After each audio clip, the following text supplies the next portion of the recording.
So, ito 29 pesos. Try natin mukhang milk tea. Grande na. Wow. Parang si Enrique ng Forevermore. Grande na. Ay, milk tea, fruit tea.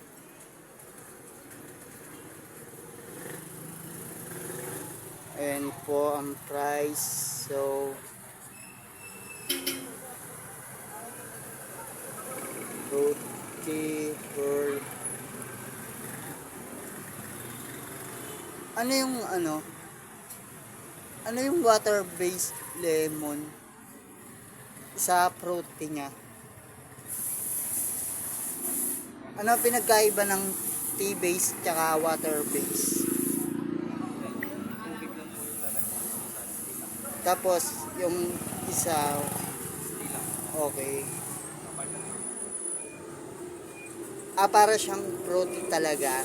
Yung isa, fruit lang na water. So, sige.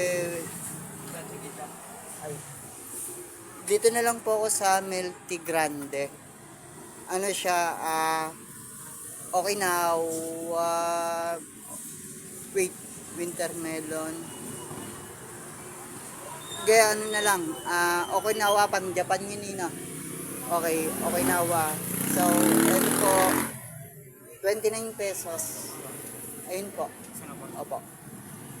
Try ko po yung Okinawa kasi sa Japan yun. Naalala ko ate ko sa Japan. Ayun po, 29 pesos lang po binili ko. Isa po. So, ayun po, kung makakapunta po kayo dito, Atara, ayun po ang price, grande 29, 20, 39. Pero, doble siguro to ng 20 yung presyo. Kasi ang 20, 20 pesos, di ba? So, almost doble ng presyo ng 20. Ayan. And po, kung pupunta po kayo dito, so,